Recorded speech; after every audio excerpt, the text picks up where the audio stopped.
Muy buenos días a todos. Primero que nada, agradecerles su participación en este seminario. Va a estar a cargo de Magali Alarcón, socia Minatea y Toyama, socia además a cargo conmigo de la práctica procesal laboral. Y ambos estamos encantados de tener una reunión con ustedes para comentarles nuestras impresiones acerca de, el impacto que tiene esta crisis en el Poder Judicial y en concreto en la práctica procesal laboral. Creo que cualquiera podría asumir que el primer impacto o el primer efecto de la crisis en el Poder Judicial ha sido más que plausible, ¿no? Simplemente dejó de atender, lo cual tiene todo el sentido del mundo porque una de las condiciones que exige la justicia hoy en día es tener presencia e interacción muy cercana con ella, lo que obviamente va o cuestiona todos los lineamientos que básicamente se han planteado como primera reacción frente al COVID. Pero claro, es evidente que si uno quisiera medir el impacto del COVID en el Poder Judicial, limitándose a señalar que simplemente motivó una suspensión de sus actividades, se va a quedar corto. Lo verdaderamente relevante en relación a este impacto es el inicio de un proceso de transformación. Evidentemente, uno no puede concluir que esa transformación ya está en pleno juego o en plena efervescencia. No, está ocurriendo con esta transformación es que se está iniciando y ese es el lado que queremos explicar el día de hoy a partir de las medidas que se han ido implementando y en segundo lugar las respuestas que a propósito de ello se pueden imaginar o en todo caso proponer. Ese es el sentido de esta presentación que aborda cuatro temas, ¿no? El de las respuestas de la justicia laboral ante el COVID, que va a estar a cargo en primer lugar de Magali, luego yo hablaré sobre los retos que presenta esta reactivación del Poder Judicial. En tercer lugar, Magali hará una explicación de cómo la virtualización del proceso está iniciando este proceso de transformación y obligándonos a los abogados a una rápida reconversión como respuesta a, a estas medidas. Y finalmente unas conclusiones en las que invitamos a pensar en una nueva realidad del Poder Judicial y de la práctica procesal que estará a mi cargo. Así que los dejo con Magali. Nuevamente, gracias a todos por participar en este seminario.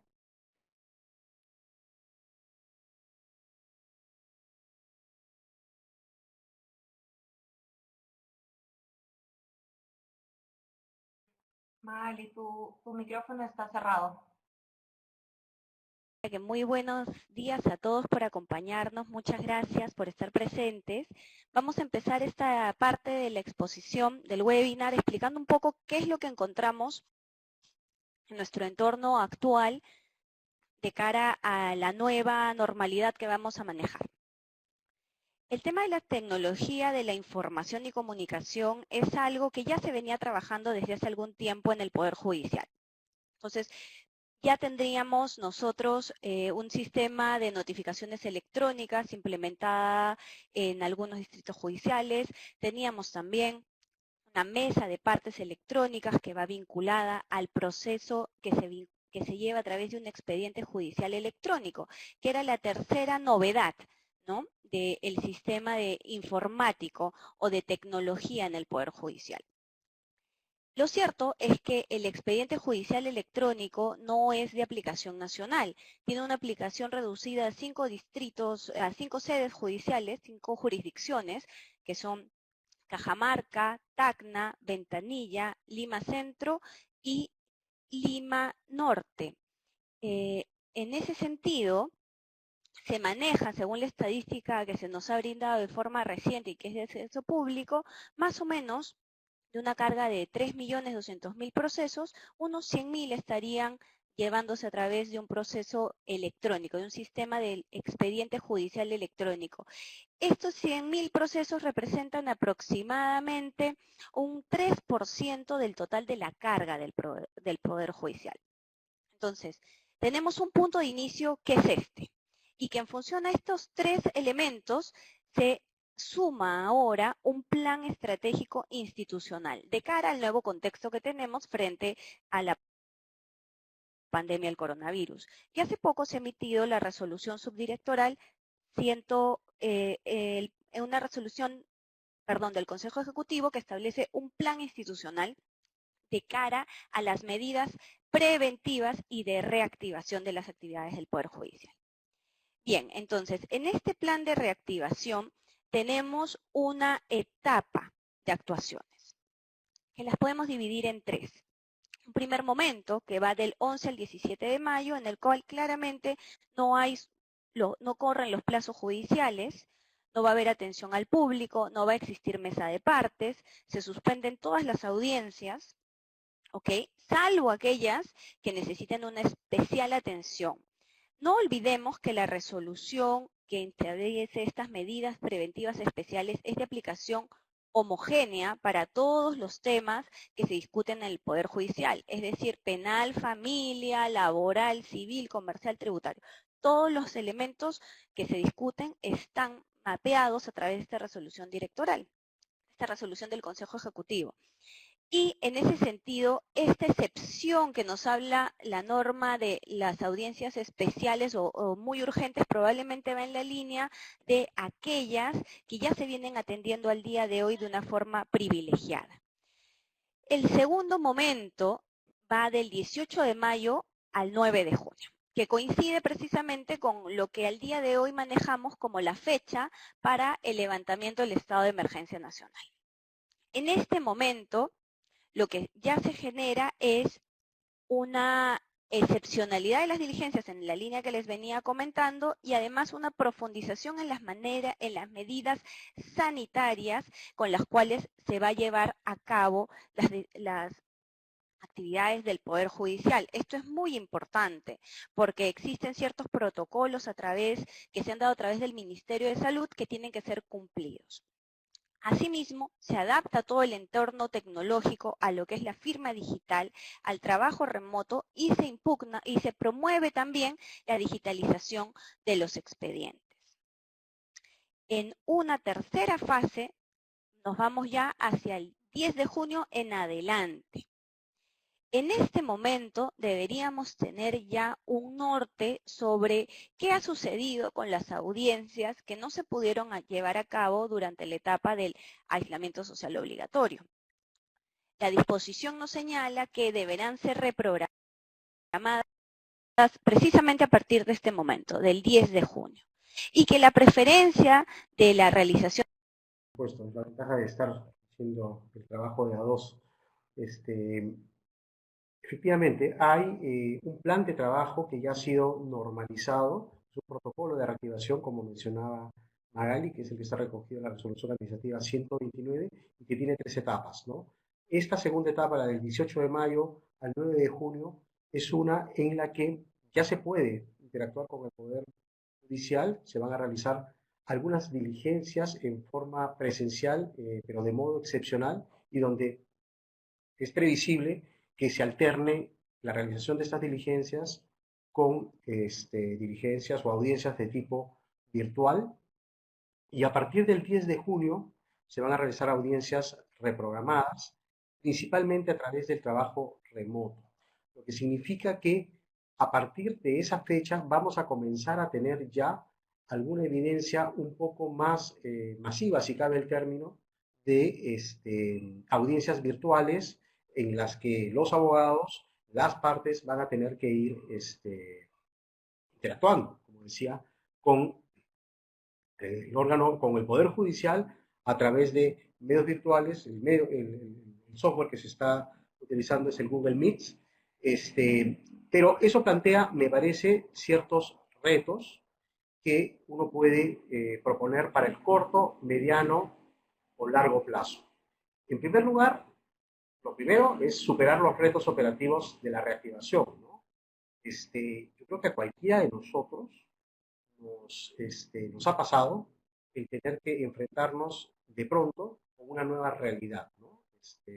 Para los que están trabajando, asumir el trabajo remoto, para los que no han podido llevarlo a cabo, tener que asumir una cuarentena sin realizar una actividad, y para perdón, y para aquellos que están en el sector público, un poco de cada cosa, ¿no? Es decir, en muchos casos no poder continuar con una actividad planificada y en otros casos intentar adaptarse. De hecho, durante los primeros días antes de la emisión de la resolución administrativa que hemos estado comentando, ya habían salido algunas disposiciones que llevaban a que el trabajo interno a nivel de las Cortes, Corte Suprema, por ejemplo, calificación de recursos de casación y algunas Cortes superiores, este, han tenido que ir haciendo un trabajo preliminar para que se pueda llevar adelante este proceso.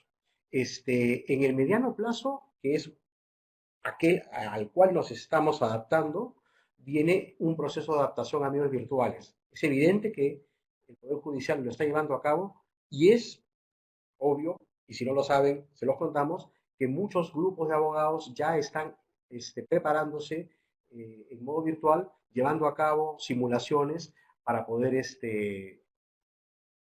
llevar adelante audiencias una vez que el Poder Judicial se reabra. Y luego hay una visión de largo plazo que es la que probablemente esté más involucrada con la idea de transformación digital de la justicia. Esto que estamos viendo hoy, esto que hemos comenzado a experimentar y de lo que les vamos a hablar, es virtualización del proceso, un paso preliminar, pero muy importante, que debería llegar en el largo plazo a este proceso de transformación que es aquel en el que finalmente deberíamos transitar dentro de, espero yo, pocos años. Pero hay mucha tarea por resolver. Lo importante es que el efecto que este virus ha tenido para todos ha incluido de manera importante al Poder Judicial y la respuesta del mismo ha sido poner a andar, echar a andar este proceso a través de la virtualización. Yo aquí he monopolizado un poco la intervención en sustitución de Magali. Voy a continuar porque la parte que viene es la que estaba asignada a mí, así que la haré rápido para luego dejarlos con Magali, porque ciertamente es mucho más agradable escucharla a ella que a mí, ¿no? Los retos, ¿ya? Lo primero que les quería decir en relación a los retos es que estamos ante una reforma inesperada, ¿no? Las reformas judiciales, y yo he participado por lo menos en el ámbito laboral en todas las que se han llevado a cabo, son reformas que suelen iniciarse con la conformación de un grupo de profesionales, normalmente académicos, otros miembros de la magistratura, que nos podemos a concebir un proceso de transformación en un laboratorio que luego se implementa con una norma y así. Bueno, esto no es así. Esto nos está ocurriendo, ¿no? Esto acá está llevándonos a una especie de shock, ¿no? Similar al que hemos tenido todos en nuestro trabajo y en nuestras casas, ¿no? Hay que adaptarnos a la vida familiar y laboral a la vez, hay que lidiar con los temas de trabajo y las horas. Bueno, lo mismo está ocurriendo aquí. Lo que pasa que a gran escala y, y respecto de un servicio que es no solamente esencial, sino fundamental para la convivencia. Entonces, no se trata de una cosa menor, se trata de un impacto grande que puede echar a andar, como decía hace un momento, todo un proceso de transformación. Entonces, yo diría que vamos a transitar por un ciclo, ¿no? En el que viene el problema, hay una suerte de negación y temor, porque, claro, es el temor a lo desconocido. La pregunta que está permanentemente conectada con esto es, ¿y qué va a pasar? ¿No? Entonces, bueno, ahí viene luego un momento en el que uno tiene que aceptar la realidad y simplemente caer en la conclusión de que se van a necesitar cambios, ¿no? Estoy seguro de que muchos de nosotros, hasta antes del 15 de marzo, veíamos la idea veíamos la idea de una transformación en la justicia como un poco lejana, ¿no? De hecho, cuando Magali mostró el número de expedientes electrónicos que tenemos, que son 100.000 respecto de los 3,5 millones de procesos que hay en giro, el número pues es, no diré que preocupante, ¿no? Pero en todo caso muestra la dimensión del reto que hay por delante. Entonces, claro, de pronto encontrarse con que esa es la realidad que tenemos que afrontar y que se comienza a afrontar ya es un paso importante. Luego viene la generación de nuevos hábitos, que son los que nos tenemos que ir, a los que nos tenemos que ir habituando, una adaptación y finalmente la superación. Lo que yo creo es que las variables que uno puede tomar en cuenta a propósito de esta reforma inesperada son las siguientes. Lo primero, que estamos aprendiendo sobre la marcha, ¿no? Es bien interesante esto porque nos ocurre el proceso y el proceso nos enseña a cada minuto, ¿no? Entonces ese aprendizaje es un aprendizaje que tenemos los abogados, que tienen por supuesto los jueces y que finalmente va a terminar impactando en las personas, ¿no? ¿Qué necesitan los jueces, las partes y sus abogados?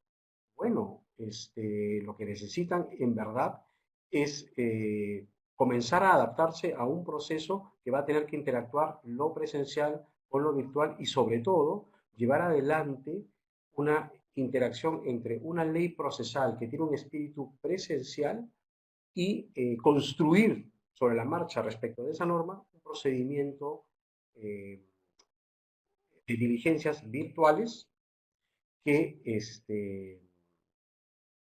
que tendremos que ir asumiendo de a pocos. Ya ha habido una experiencia en Cajamarca que ha mostrado que el proceso se puede llevar sin inconvenientes, pero me parece que hay que construir todavía mucho más. Lo que sí creo es que independientemente de que acudamos a los aspectos virtuales de adaptación de este proceso, la esencia del mismo se va a mantener, ¿no? El proceso va a seguir siendo el mismo, las garantías que éste tiene reconocidas constitucionalmente, por supuesto que se van a mantener, y lo que más bien van a variar son las herramientas, ¿no? El uso de tecnología para audiencias virtuales va a cambiar el modo de hacer las cosas, pero no va a cambiar la esencia del proceso. Y esto lo que significa, por lo menos para mí, es una oportunidad de mejora muy importante en la administración de justicia, porque de manera repentina se tiene que replantear ella misma el concepto de servicio de administración de justicia, lo cual me parece que es muy importante para todos los ciudadanos. Y a propósito de esto, yo quisiera plantear la siguiente reflexión, ¿no? ¿Cuáles son las cosas a las que se va a enfrentar el Poder Judicial en este reto que se le ha presentado, o se le está presentando a todo el mundo, ¿no?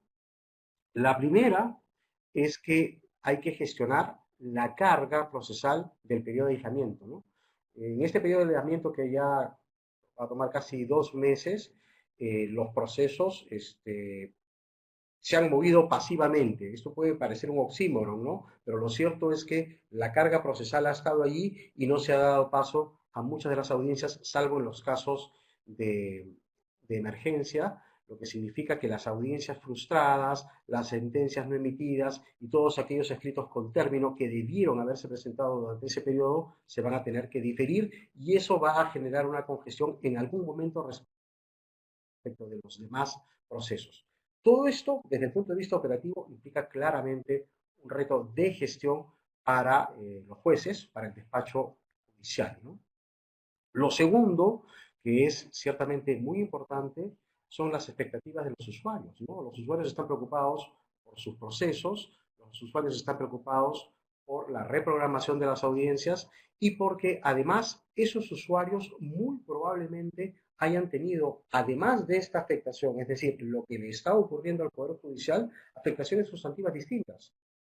Pueden haber sido afectados por alguna decisión en la empresa, pueden haber tenido algún tipo de conflicto y es previsible que dentro del conjunto de expectativas de los usuarios ya no solamente tengamos la preocupación que tienen con el proceso, sino que además tengan expectativas de solución de nuevas controversias generadas durante este periodo o en los subsiguientes. La tercera, que es no menos importante, es la preocupación que tenemos todos los usuarios y por supuesto los miembros del órgano jurisdiccional respecto de la gestión de la convivencia con las limitaciones que desde un punto de vista sanitario y de distanciamiento social van a haber en el órgano, en el Poder Judicial, ¿no? Unas tan simples y pedestres como cómo voy a presentar un escrito, a otras de cómo voy a gestionar o cómo voy a participar en una audiencia y cuál va a ser el entorno en el que me tengo que mover.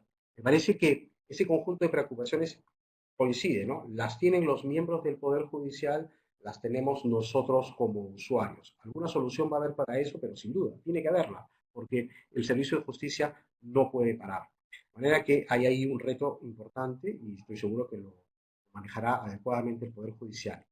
Y, y esta que me parece que ya es transversal, la dificultad para adaptarse al cambio, ¿no? Todos, todos tenemos ese tipo de dificultades en mayor o menor grado porque hemos estado habituados a una forma de hacer las cosas, ¿no?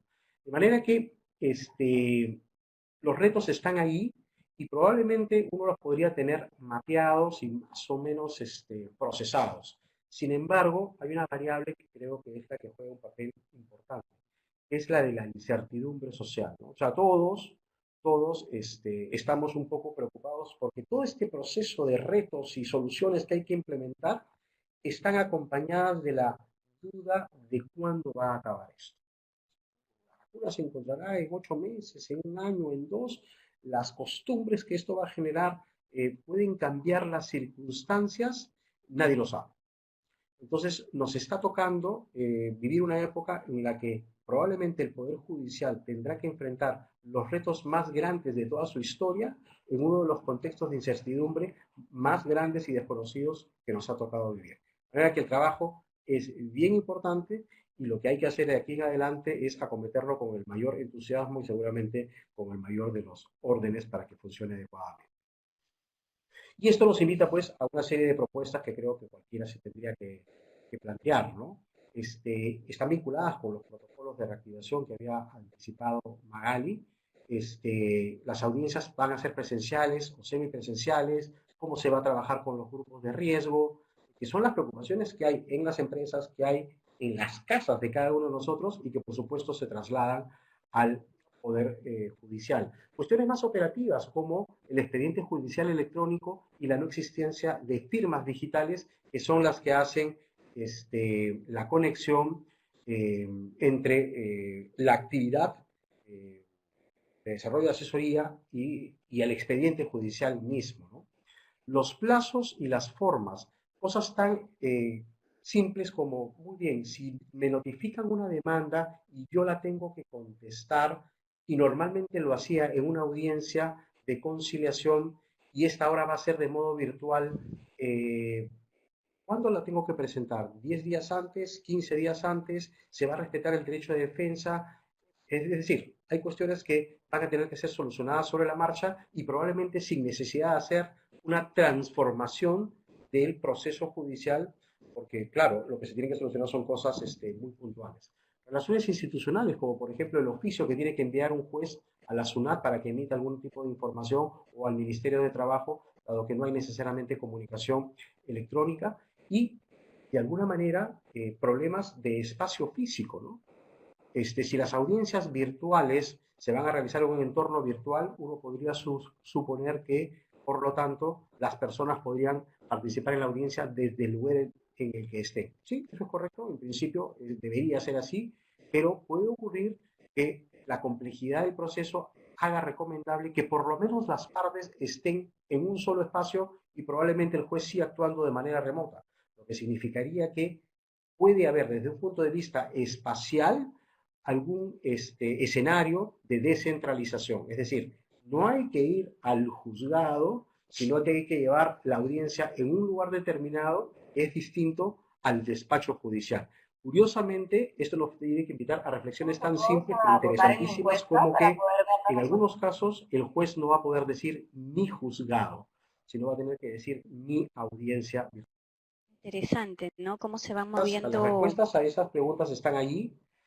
en función de la Problemas más participación que serios van a ustedes ser en están materia de teniendo en notificación este electrónica, de webinar. audiencia virtual, presentar Por lo pronto, la demandas, audiencia virtual, que es actuar las pruebas precisamente el punto que viene a testimoniales continuación. o el tema de los grupos de riesgo. Yo creo que están ahí. Testigos también. Bueno,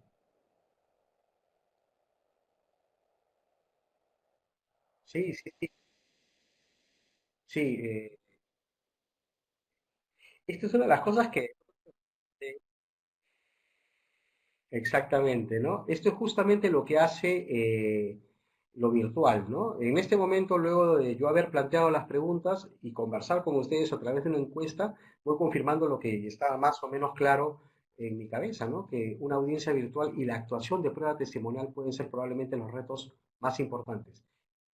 yo diría que ya en términos más específicos, pensaría que hasta la actuación sería un poquito más complicada de la actuación testimonial, ¿no? Sin embargo, la cifra va moviéndose de a pocos entre la audiencia completa y la, y la, y la prueba y la actuación de la prueba testimonial propiamente dicha, ¿no? Sea como fuere, me parece. Muchas gracias, Lucho.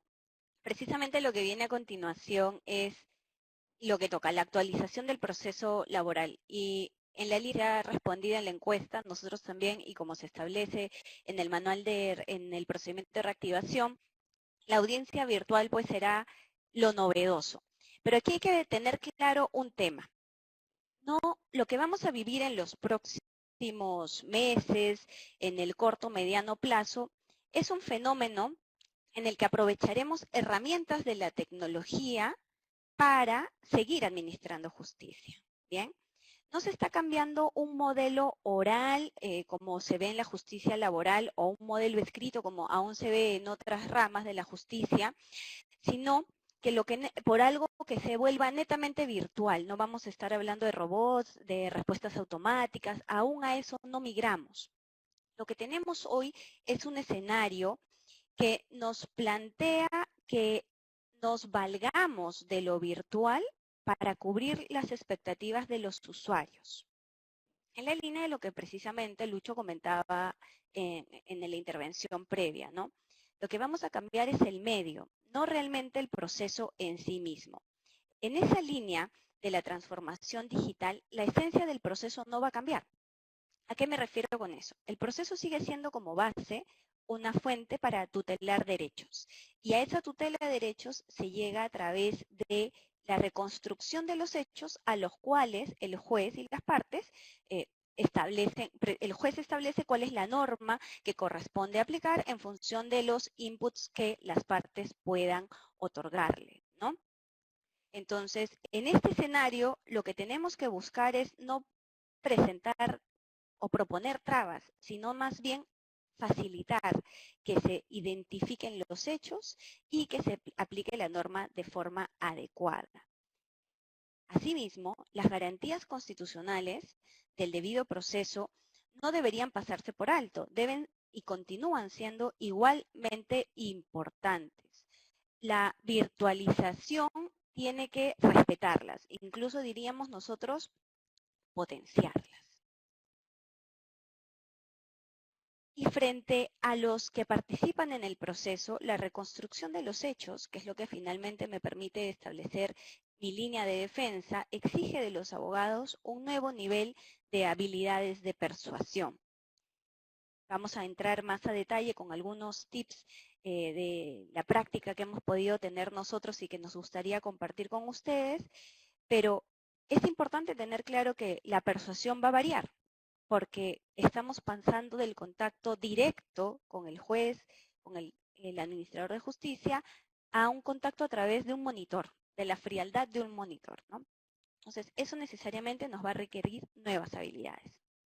Ahora bien, las audiencias en sí también representan un reto, porque como ven, vamos a tener un conjunto de personas que van a estar conectadas de forma remota y probablemente en distintas localidades y que son numerosas. Tenemos al juez, al asistente, el especialista que lo va a acompañar, a las partes y a sus abogados. Tenemos por lo menos 6 personas participando en una diligencia para llegar a una solución de conflicto. Es importante entonces tener una actitud colaborativa. Y en esta línea vamos a ver cómo se aplican precisamente los principios del proceso. Nosotros lo hemos enfocado en esta línea hacia los principios del proceso laboral, que como saben nosotros somos especialistas en lo que es derecho laboral y litigación laboral, pero creemos que son aplicables también a cualquier otra materia que se discuta de forma jurídica, ¿bien? Entonces, los principios que tenemos presentes son la buena fe, en el cual las partes tienen la necesidad de resolver conflictos. Conflictos que van desde la conectividad. No sé si se pudieron percatar, pero hace algunos minutos yo perdí la conexión por algo que es en este momento inmanejable a mí, que es la red, ¿no? Y la posibilidad de acceder a ella en algunos instantes se va perdiendo. Entonces, las partes tienen que buscar resolver conflictos. Van a tener que llegar a acuerdos. ¿Qué pasa si se pierde la señal? Ok, tenemos un número telefónico compartido, nos contactaremos a través de WhatsApp, tenemos que tomar medidas que nos permitan ser colaborativos.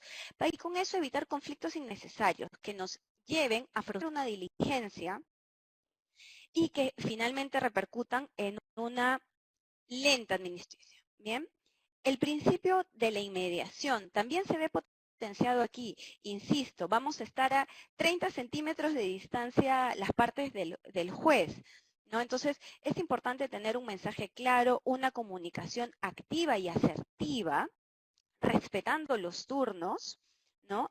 Y insistimos nuevamente en la línea de la colaboración. Principalmente esto debería llevarnos hacia la celeridad y la economía de los actos procesales. Lo ideal es que no se repitan los momentos de las audiencias, que toda la audiencia se ejecute, principalmente en el tema laboral, la audiencia de juzgamiento, en un solo acto en el que se concentren las actuaciones, para que se gestione también de forma adecuada los tiempos. Y en este punto de la gestión de tiempos nos referimos también a la gestión de tiempos de las partes, saber respetar cuándo me toca hablar y cuándo debo dejar que el otro hable, ¿no es cierto? Respetando los parámetros que hemos establecido a través de la buena fe para la realización de la audiencia. Y centrarnos en los temas principales. En tema del derecho de defensa y el debido proceso, esto es evidente. La flexibilidad que debemos mostrar las partes durante la audiencia debe ir de la mano con la defensa del derecho base del proceso, que es el derecho de defensa. Y se suma también la existencia de mecanismos que nosotros proponemos deben existir de seguridad, ¿no es cierto?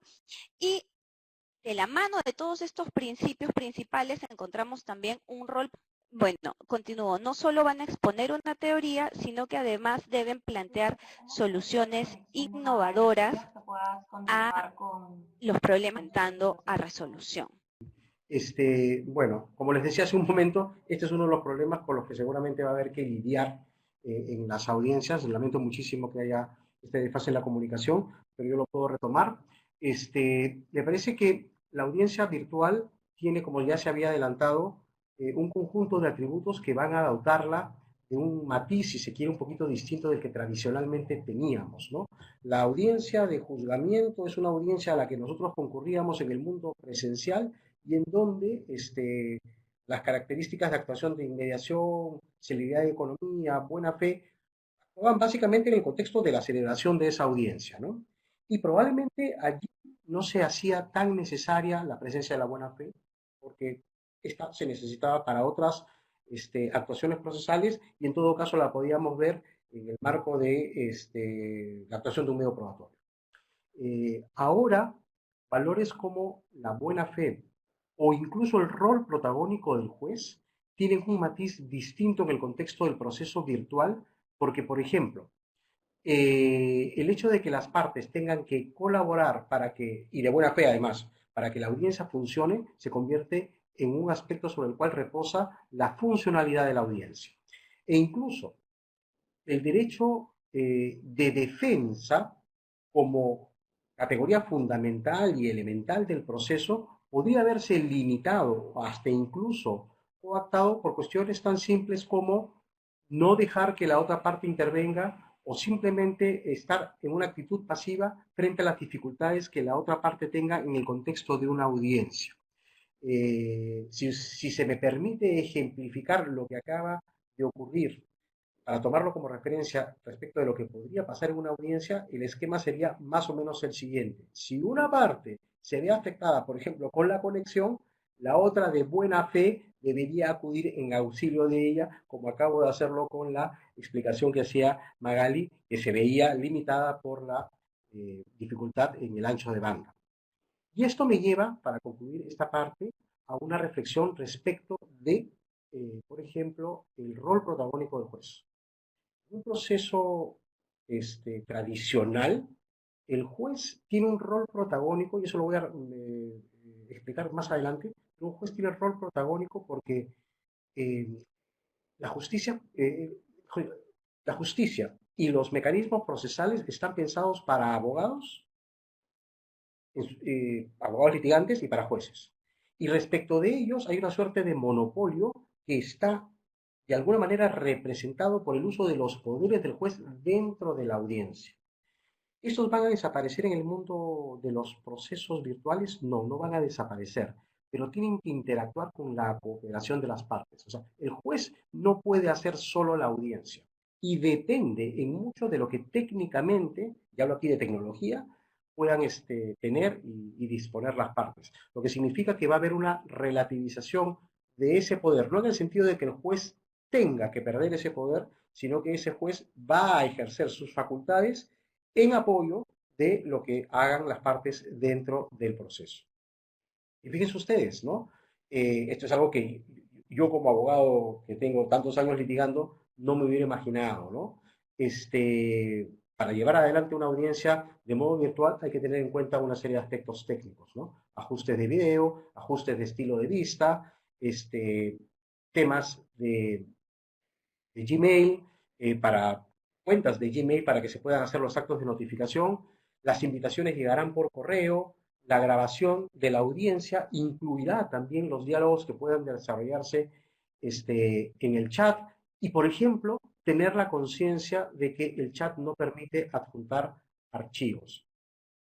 Lo que yo quiero hacerles ver a propósito de este conjunto de aspectos técnicos es que el escenario cambia de manera radical para nosotros los abogados. Yo como abogado, cuando voy a una diligencia, suelo preparar el material de forma tal que tengo un discurso para la audiencia, para la etapa de confrontación de posiciones, un plan de trabajo con la actuación de medios probatorios e incluso una predicción de cómo va a ser mi alegato.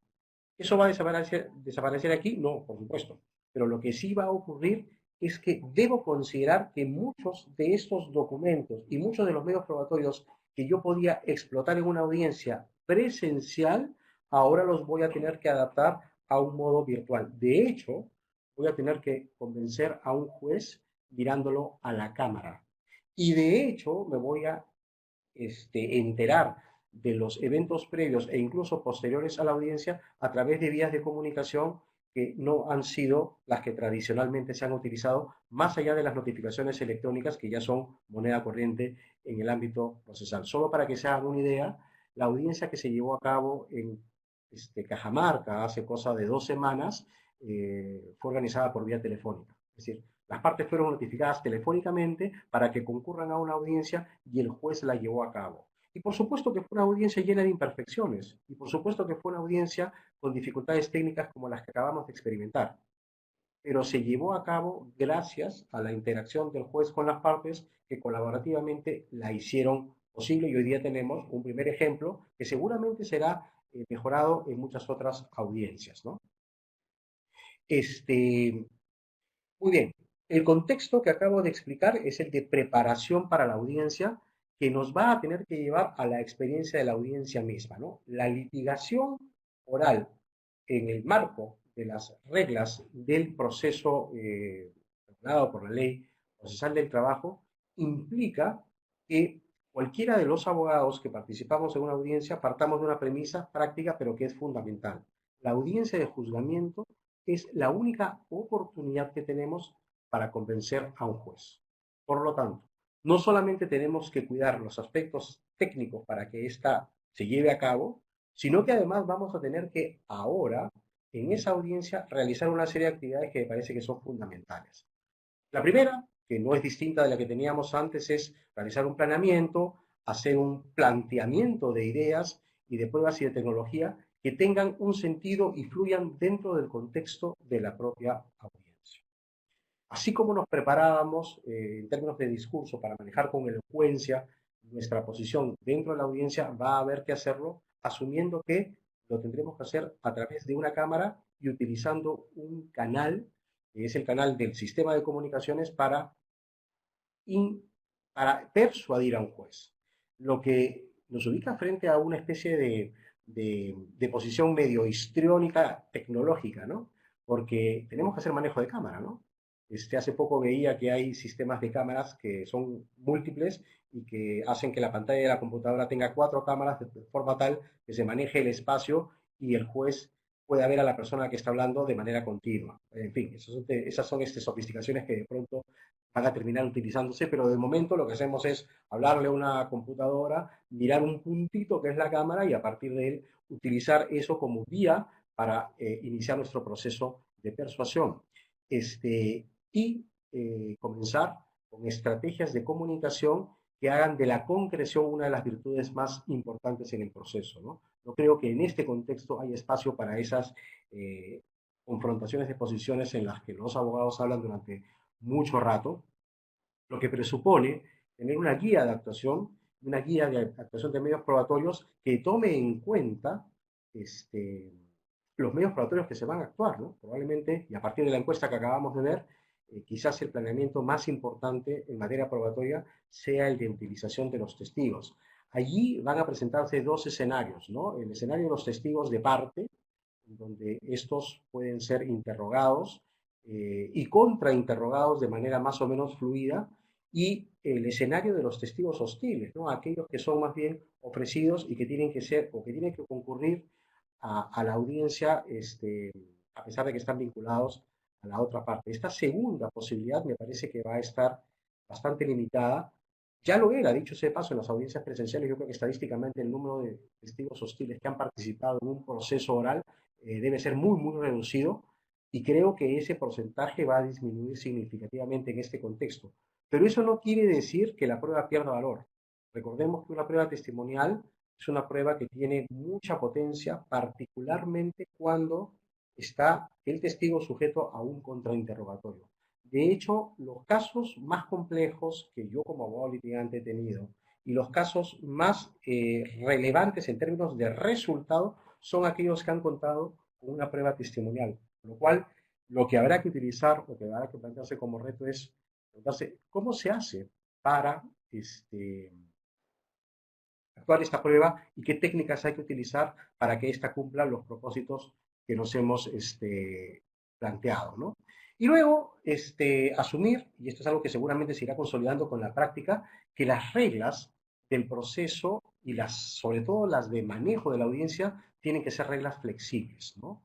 Yo creo que la experiencia misma nos está mostrando que las limitaciones al formalismo, que normalmente eran interpretar de manera más laxa la ley, ahora se van a trasladar a facilitación de la realización de la audiencia y superación de los inconvenientes, con el propósito de que el proceso continúe, que el proceso cumpla sus fines, ¿no? Y esto, por supuesto, va a exigir destrezas, ¿no?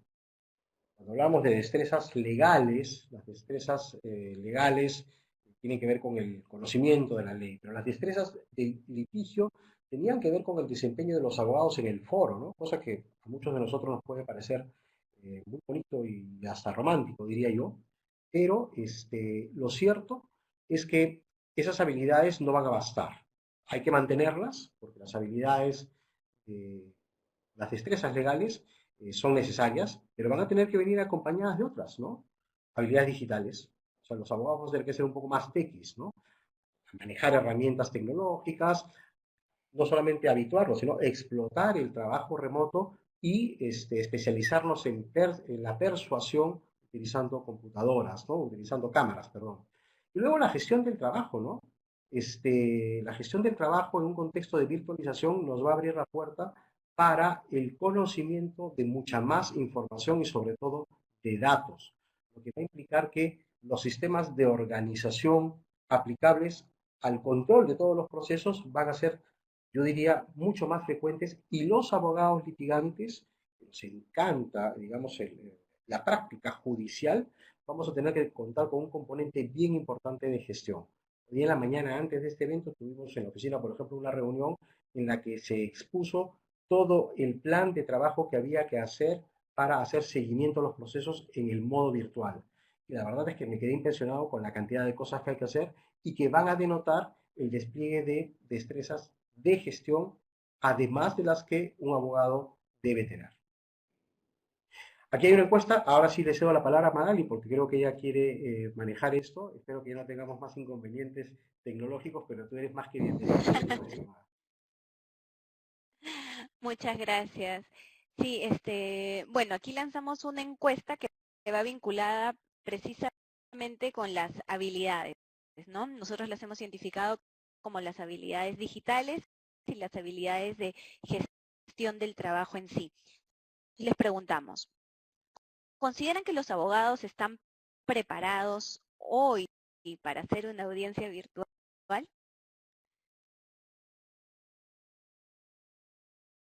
Es muy interesante el resultado, ¿no?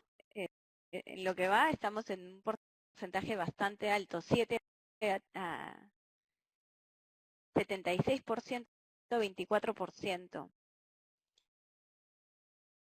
Requiere, ¿no? Requiere las partes de nosotros como abogados, mucha capacitación. Nosotros estamos en constantes ensayos a nivel de nuestro equipo para precisamente advertir todas aquellas oportunidades de mejora en las que tenemos que trabajar para llevar a futuro, cuando nos enfrentemos a una audiencia virtual, el desarrollo de la audiencia de la mejor manera, ¿no? De esta reunión de hoy, por ejemplo, me llevo que tengo que de algún modo mejorar mi conexión de internet. Eh, los abogados tenemos que, dentro del espíritu colaborativo, manejar de la mejor manera aquello sobre lo que podríamos tener cierto grado de control, ¿no? El usar estos audífonos para impedir el ingreso de ruido externo, que el ruido se filtre, que el audio se escuche, que el video fluya, que el testigo esté presente para poder declarar. Entonces, todos estos elementos son retos propuestos frente a la audiencia virtual. Y tenemos el resultado final, 83%, wow, es un número bien alto. Estaba pensando en cuál era mi rol en esta presentación y creo que así como hay choferes de reemplazo, este es el expositor de reemplazo, Magali, porque he ido en auxilio a ti por las penurias tecnológicas que has tenido que pasar. Pero ese es un poco el espíritu que no solamente debe acompañar el trabajo profesional, sino que creo que es esencialmente el espíritu que tiene que acompañar el trabajo de manejo de audiencias. En una de las láminas que presenté, yo no sé si puedo regresar un ratito. Sí. Miren ustedes, esto de acá, esta lámina puede sonarles a Cherry, ¿ah? No importa, lo voy a hacer igual porque creo que vale la pena hacerlo. Muestra la foto de un ensayo, ¿no? Aquí hay miembros del estudio que han estado, y muchos otros más que han estado alternando durante las últimas semanas, sesiones de preparación para la audiencia virtual que confirman la necesidad de que los abogados tengamos que prepararnos lo antes posible, ¿no? La encuesta no dejaba dudas de todos ustedes de la preocupación que hay acerca de si estamos realmente listos para este, para afrontar el reto, ¿no? De la virtualización de la justicia.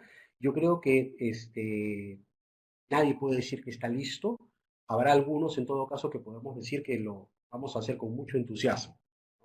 En fin, ya para concluir, quisiera plantear algunas ideas finales, ¿no?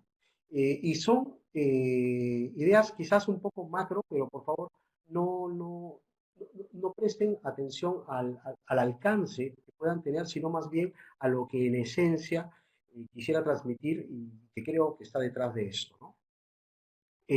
Para mí esto de la virtualización eh, no solamente es un reto, ¿no? Sino es un descubrimiento importantísimo porque la verdad que me ha hecho pensar en cosas en las que yo mismo como abogado no había estado pensando. La primera es que es la comprobación eh, de que el proceso judicial y las reglas y los procesos de creación de esas normas procesales no han tenido necesariamente al usuario como foco central de sus preocupaciones. Yo creo que aquí ha habido uno de estos casos típicos normalmente en el mundo del derecho, en el que las normas y las reflexiones las hacemos pensando en los abogados, ¿no? O sea, el monopolio que ejerce la justicia no solamente es un monopolio vinculado con el trabajo que hacemos, sino también lo extendemos hacia el servicio que debería dar la justicia. Y la justicia lo que da es un servicio público, ¿no? Un servicio esencial que está pensado fundamentalmente o debería estar pensado fundamentalmente en el usuario. Y digo esto porque si uno se pone a pensar en el proceso, lo que normalmente nos preocupa a los abogados es si es que la audiencia funciona, si es que vamos a presentar un escrito y si es que el juez lo va a resolver en el sentido tal cual. Y probablemente si damos un paso más, si es que lo va a hacer pronto, ¿no? Y en la medida que eso, entre comillas, como dicen ahora los chicos, fluya, nos basta.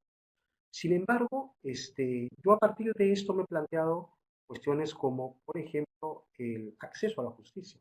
Y para nosotros, los abogados, el acceso a la justicia casi casi es poder demandar y que luego se emite una sentencia, ¿no? Pero para cualquier ciudadano, acceso al proceso implica mucho más, ¿no? Acceso al proceso implica saber si es que hay transparencia en todos los trámites del proceso, o sea, en todo lo que este implica. Saber que no necesita de alguien para poder llegar a lo que se está tramitando en su expediente. Saber que no necesita, más allá del consejo legal, técnico, por supuesto, que no necesita de más que eso para poder tener o percibir de manera efectiva el proceso de administración de justicia. A mí me parece que este cambio, el de la virtualización, lo que va a hacer es allanar el terreno, va a democratizar las posibilidades de acceso, bien porque los que lo tenían difícil accederán de un modo mejor, y bien porque los que tenían más acceso en el otro interno van a haber reducido su posibilidad. Se lo pongo de esta manera. El abogado que va a hablar con un juez puede hacerlo porque el sistema lo permite, pero hay quienes tienen más facilidades que otros. El medio virtual lo que hace es nivelar la cancha también en ese sentido. Y aquellos que no podían acceder, gracias a que el sistema es asequible a todos, pueden hacerlo. Por eso es que es tan importante que haya este sentido de colaboración, porque no colaborar con el funcionamiento del sistema para que la virtualización funcione puede convertirse al final del día en una regla que afecte a la persona en el proceso. Entonces, las inequidades en el proceso ya no van a ser inequidades que tengan que ver con cómo se resuelve, si tengo más o menos posibilidades de defensa o de acceso económico a una audiencia, sino acceso a la justicia en términos puros y simples, ¿no? Y esto, pues creo yo, que se va a traducir en un impacto interesante en la funcionalidad y velocidad del proceso, ¿no? Eh, no lo hemos visto todavía. Tendremos que ver qué pasa en los próximos meses con la experiencia de la virtualización, pero yo me temo que varios de los problemas de demora del proceso judicial se pueden ir solucionando porque la demora más importante en un proceso tiene que ver con los actos de notificación. Es la demora más importante de todas. Y eso se reducen de manera significativa en este contexto, no tanto porque sea electrónico, sino porque el proceso de colaboración para que esa notificación ocurra es de tal magnitud que eso acorta mucho los plazos y las audiencias tienden a una concreción que hace que el impacto en términos de duración pueda ser mayor. En fin, aquí hay una especie como de vaticinio, no tiene que tomarse lo que estoy diciendo como una verdad absoluta, ni mucho menos, pero tengo la sensación de que eso puede ocurrir. Y esto me lleva entonces a pensar en esta idea de acceso real a la justicia, ¿no? Eh, yo creo que la idea de cubrir necesidades de usuarios y descentralizar y tecnificar el proceso va a hacer que hayan dos ideas centrales sobre las cuales haya que trabajar. No serán las únicas, por supuesto, habrá muchas más, ¿no? Pero a partir de la virtualización y todo lo que viene posteriormente, que ahorita lo voy a mencionar, se puede comenzar a trabajar un concepto de justicia al servicio del ciudadano distinto al que veníamos utilizando. Y no es que estuviera mal, es que creo que no consideraba una serie de aspectos que hoy día sí están al alcance de todos por efecto simplemente de esa virtualización. Y esto se puede potenciar y mejorar con el uso de plataformas. Hoy día estamos utilizando una que es, yo diría que en términos tecnológicos, bastante simple y hasta algunos me podrían decir rudimentaria. Sin embargo, funciona. Pero lo que se puede agregar a propósito de esto es que es el punto de partida para que el proceso y el sistema inicie un proceso de transformación digital, que implica un cambio cultural, por un lado, pero que implica además la utilización de la tecnología para que el proceso tenga un impacto muy grande y que cambie. Y no sé si ustedes se han puesto a pensar en esto, pero no debe haber institución que genere más información que el Poder Judicial. En 3,5 millones de procesos que hay como stock, como backlog en el Poder Judicial, se genera minuto a minuto una cantidad infinita de información. Y esa información se convierte en datos. En un proceso de transformación se convierte en datos. Y los datos clasificados se traducen en información que permite predecir. Entonces, estamos a puertas de un proceso que en unos años nos va a llevar a que nuestro criterio de predictibilidad no se asocie necesariamente a una sentencia de la Corte Suprema en vía de casación, sino a cada uno de los actos que ocurren dentro del proceso. Y que gracias a esa información puesta a la mano de todos, nosotros podamos predecir no solamente cómo van a salir las sentencias, sino que podamos predecir cuáles son las conductas que va a tener el propio despacho judicial para atendernos. Es decir, estamos a puertas del inicio de una etapa en la cual los ciudadanos, y ojalá sea así, y ojalá realmente el Estado asuma este reto, los abogados también, estamos a puertas de un inicio en el cual nosotros podremos sentir la calidad de servicio, no solamente en un resultado que llega tarde, sino en las respuestas que recibimos día a día.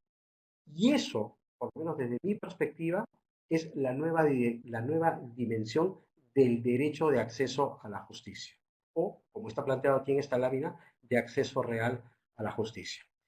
Bueno, yo no quiero continuar con ese tipo de reflexiones de abogado mayor o ¿No? gobierno, Considera pero que los sí abogados decirles que hoy estamos a no su estamos disposición para capacitados responder cualquier para hacer pregunta una audiencia que virtual. tuvieran Entonces, gran reto que nos llevamos disculparnos todos también por estas para pequeñas trabajar en dificultades nuestras tecnológicas que habilidades, espero que hayan sido suplidas para con medida mejorar y haya estado a la nuestro altura de lo que seguramente habría dicho comportamiento mucho mejor digital Magali. y sacar Gracias. adelante las defensas que nos han sido asignadas, ¿no? Y bueno, traslado nuevamente la palabra a Lucho para que cubra nuestro último punto.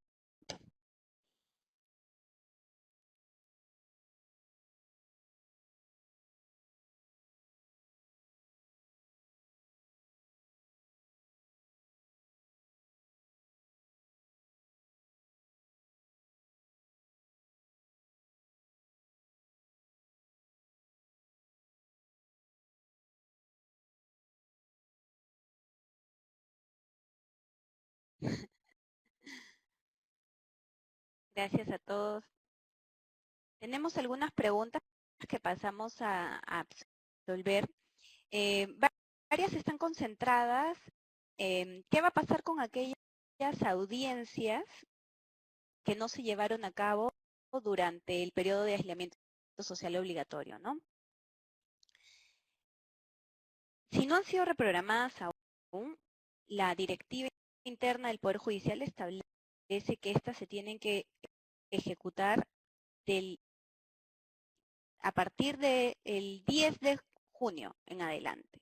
Es decir, que en estos días, desde que se reactive el Poder Judicial en el mes de mayo, lo que vamos a recibir aquellos que no tuvimos diligencias programadas en este periodo son notificaciones de reprogramaciones. Y probablemente en estas notificaciones de reprogramaciones, como ya nosotros lo hemos recibido de, por ejemplo, la sede de Cajamarca que maneja expediente judicial electrónico, probablemente nos solicitarán que demos un número de correo, un número de teléfono, probablemente para el uso a través del WhatsApp, un correo alternativo a la casilla electrónica para poder hacer las audiencias a través de una plataforma virtual. Eso es lo que va a suceder con las audiencias no programadas y con eso absolvemos las preguntas de ese tipo presentadas el día de hoy. Y teníamos otro tipo de pregunta vinculado muy interesante sobre la firma digital. La presentación de escritos se ha establecido de forma clara en la línea que aquellos escritos que se vencen una vez vencido el plazo de los 7 días, es decir, se reactiva a partir del 18, lo que comienza a vencer conforme a la suspensión de los plazos, se debe presentar, sea o no expediente judicial electrónico. Sin embargo, se indica que en aquellos expedientes en los que existe un expediente judicial electrónico, que nuestro expediente en la parte superior derecha dice expediente judicial electrónico eje, los escritos estrictamente se deben hacer a través de la mesa de partes electrónicas. Y aquí viene justamente la pregunta. Para presentar escritos a través de mesa de partes electrónicas se requiere una firma digital que viene unida al DNI electrónico. Y como nos comenta la persona que hace esta pregunta, un gran número de pobladores no tienen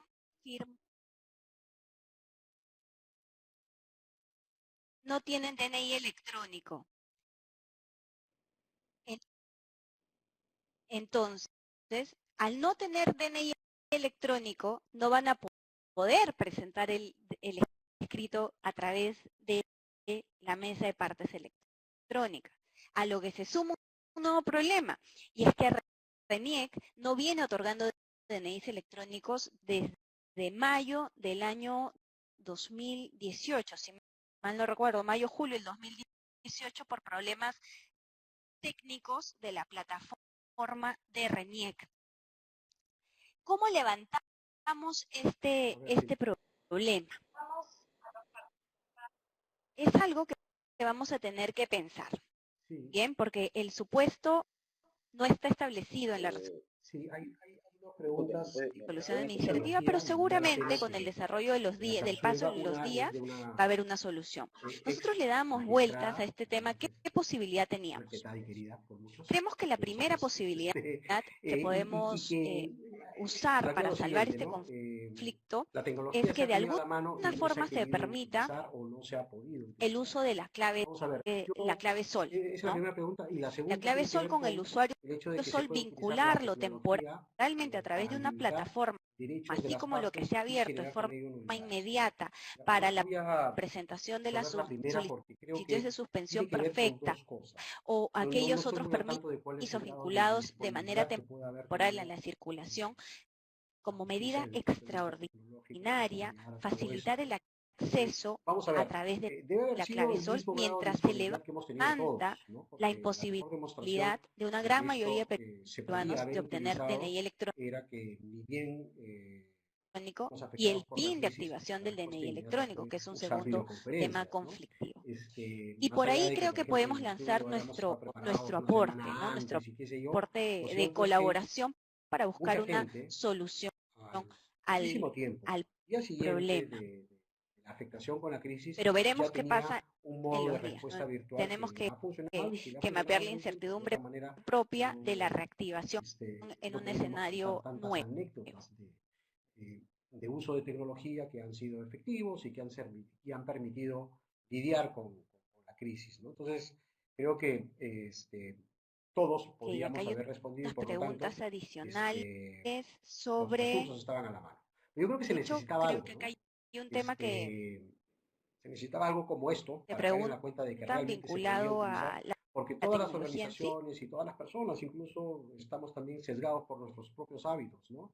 Y como estamos acostumbrados a un modo de hacer las cosas, salir de esa zona de confort, si cabe el término, no es tan sencillo. Yo mismo pensaba que un proceso de transformación, y no digo digital, pero un proceso como este, podría haberse implementado, hablo de mi organización, en probablemente un año, ¿no? año y medio quizá, y sin embargo ya estamos al 100% trabajando de esa manera. Fue necesaria una crisis. Entonces, creo que, si bien es cierto, muchas organizaciones, y el Poder Judicial no es la excepción, había en mayor o menor grado disponibilidad para utilizar estos medios tecnológicos, creo que se necesitaba algo más y ese algo más ha ocurrido. Yo creo que en este caso se saca como conclusión perfectamente de que de toda situación difícil siempre surge una oportunidad y esta es la que me parece que está presente y habría que explotar, ¿no? O sea, yo más allá de la visión crítica que uno pueda tener, siempre es opinable, trato de ver el lado constructivo y creo que en esto más bien me quedo con experiencias bien interesantes de jueces y despachos que han hecho de esto un trabajo realmente interesante y que va a haber que seguirlo, ¿no? Para ver cómo lo podemos replicar.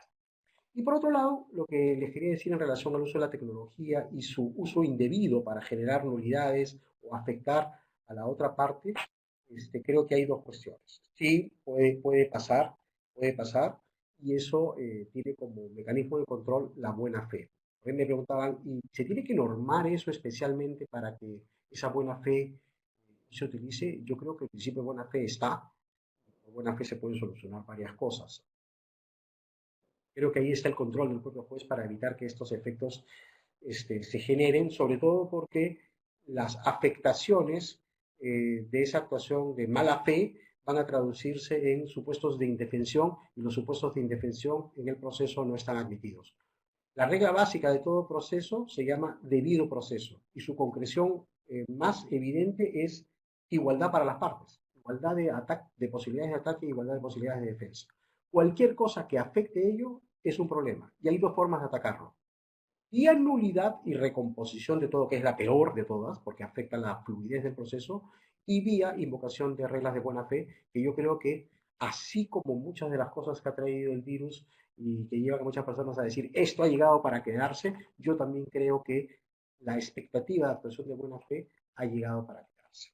Y respecto de la idea de tener que introducir esto como una clave normativa, una reforma, sí, yo creo que sí, que va a haber que reformar algunas cosas, ¿no? De hecho, ya se formó un grupo de profesionales, ¿no? Que van a cambiar la ley. A mí me parece fantástico y está muy bien, pero creo que deberían esperarse, ¿no?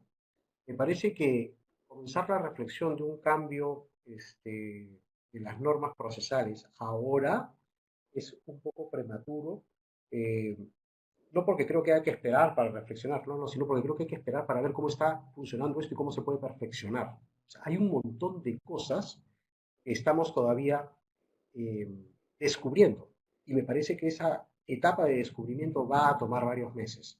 Yo creo que va a ser mucho más rico que un equipo de técnicos se dedique a pensar en cómo reformar el proceso una vez que lo hayamos visto funcionando de esta manera improvisada y sobre la marcha, ¿no? Porque hacer reflexiones previas con un grupo de personas que todavía no ha tenido ninguna experiencia, y ese grupo de personas somos todos los peruanos, ¿no? Porque nadie ha tenido experiencia en esto, me parece que puede hacer que se pierda mucha riqueza y mucho material de análisis para el proceso. Una de las grandes dificultades que han tenido las comisiones de juristas para hacer procesos es la falta de información. No hay información. ¿Cuántos procesos, qué tipo, qué gente, qué cosas se ordenan? Esa información casi no existe. En esta oportunidad estamos experimentando una especie de gran trabajo de campo y de ese trabajo de campo van a salir muchos datos. Yo creo que ese es el principal material que hay que tener en cuenta para una reforma. Y si me permiten una sugerencia, en esa reforma no me parece mal que estén los abogados, por supuesto que los abogados estamos metidos en todo, ¿no? La pseudo sabiduría popular cree que los abogados sabemos todo. Eso no es verdad, pero en fin, siempre vamos a estar, sobre todo en una reforma procesal. Pero creo que tiene que haber técnicos en tecnología. Eso me parece que es esencial porque esta reforma es una reforma no solamente jurídica, sino es una reforma tecnológica que tiene que permitir y abrir espacio para ¿cómo se llama? Para iniciar un proceso de transformación digital. Gracias.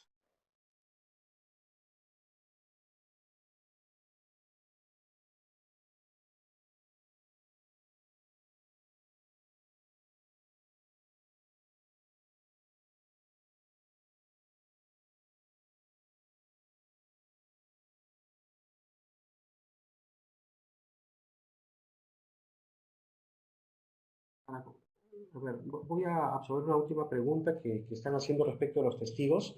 Ese, por supuesto, que es un reto importante, ¿no? Sobre todo porque el testigo, desde el punto de vista de la,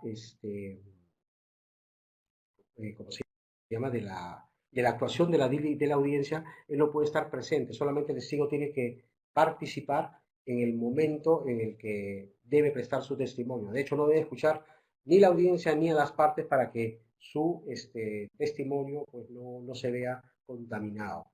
Allí van a tener que implementarse algunas soluciones, ¿no? Creo que, por ejemplo, la actuación de testigos se va a tener que llevar a cabo en una sala y va a tener que propiciarse la visión de toda la sala para que no haya problemas. Entonces, me refiero a problemas de interferencia o de asistencia, ¿no? Por parte del abogado al testigo para que no refleje un comentario veraz. Creo que se va a tener que implementar soluciones de ese tipo, pero me parece que eh, las dificultades que puedan estar asociadas a la actuación de un medio probatorio o la realización de cualquier acto dentro de la audiencia no nos deben llevar a pensar que ésta no se debe realizar o a prescindir de la prueba testimonial por el solo hecho de que hay dificultades. Lo que hay que plantearse son alternativas de solución para esas dificultades que sin duda alguna las hay. Tengan en cuenta ustedes que los procesos penales ya hace mucho tiempo tienen testimonios de terceros y son virtuales. ¿De acuerdo?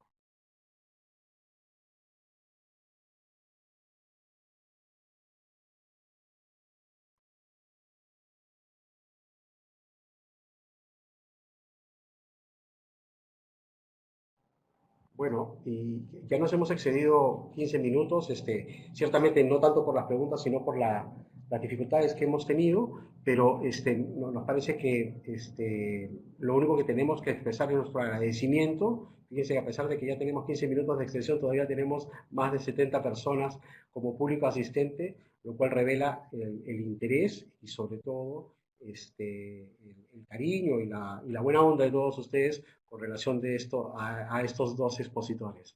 Les agradecemos infinitamente su participación. No sé, Magali, si quieres agregar algo. No, simplemente muchas gracias por acompañarnos y seguimos cuidándonos, ¿no? Hay que seguir teniendo las medidas de precaución y seguro ya pronto nos veremos y nos saludaremos.